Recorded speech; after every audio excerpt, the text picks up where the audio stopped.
আসসালামু আলাইকুম প্রিয় সপ্তম শ্রেণীর শিক্ষার্থী। আমরা এই ভিডিওতে তোমাদের ইতিহাস ও সামাজিক বিজ্ঞান বিষয়ের একটি স্কুলের প্রশ্ন নিয়ে আলোচনা করব।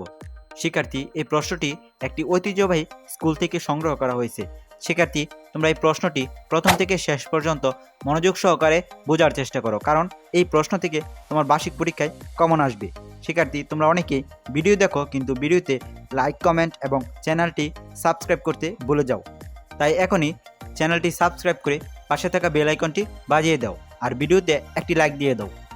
শিক্ষার্থী, আর কথা না বাড়িয়ে চলো মূল ভিডিওটি শুরু করি। ভিডিওর প্রথমে আমি তোমাদের প্রশ্ন দেখাবো, পরবর্তীতে উত্তর দেখাবো। শিক্ষার্থী, প্রথমে তোমাদের বহু নির্বাচনী প্রশ্ন থাকবে 15টি।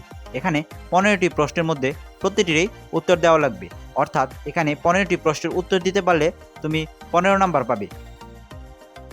শিক্ষার্থী, পরবর্তীতে থাকবে তোমাদের এক কথায় প্রকাশ। এখানে 10টি এক কথায় প্রকাশ রয়েছে, সেখানে 10টি প্রশ্নের উত্তর দেওয়া লাগবে। খ অর্থাৎ সংক্ষিপ্ত প্রশ্ন, এখানে 10টি সংক্ষিপ্ত প্রশ্ন থাকবে, প্রতিটি প্রশ্নের জন্য তুমি 2 মার্ক করে পাবে। শিক্ষার্থী, পরবর্তীতে তোমাদের থাকবে হচ্ছে রচনামূলক প্রশ্ন দৃশ্যপটবিহীন। এখানে 3টি প্রশ্নের উত্তর দেওয়া লাগবে, অর্থাৎ 3 পাশা 15। শিক্ষার্থী, গহ বিভাগে রয়েছে রচনামূলক প্রশ্ন দৃশ্যপট নির্ভর।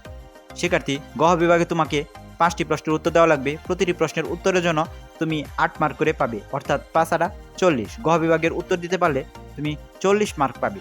এখানে ক খ 2টি করে প্রশ্ন থাকবে, অর্থাৎ 1 নংয়ে ক এবং খ, 2 নংয়েও তোমাকে ক এবং খ, 3 নংয়েও তোমাকে ক খ, 4 নং ক খ, 5 নং ক খ, অর্থাৎ প্রত্যেকটি প্রশ্নেরই ক খ করে প্রশ্ন রয়েছে। শিক্ষার্থী, ভিডিওর প্রথমে বলেছিলাম যে তোমাকে ভিডিওর শেষের দিক দিয়ে উত্তর দিব। শিক্ষার্থী, ভিডিওর প্রথমে বলেছিলাম যে ভিডিওর শেষের দিকে উত্তর দিব, তাই এখন উত্তরটি দেখে নাও। এখানে আমি টিক চিহ্ন এবং এক কথায় প্রকাশের উত্তরটি লিখে রেখেছি। সেই উত্তরটি এখানে বহু নির্বাচনী প্রশ্ন 15টির উত্তর এবং এক কথা প্রকাশের 10টির উত্তর রয়েছে। শিক্ষার্থী, তোমাদের বার্ষিক পরীক্ষার শুভকামনা জানিয়ে ভিডিওটি এখানে শেষ করছি। আল্লাহ হাফেজ।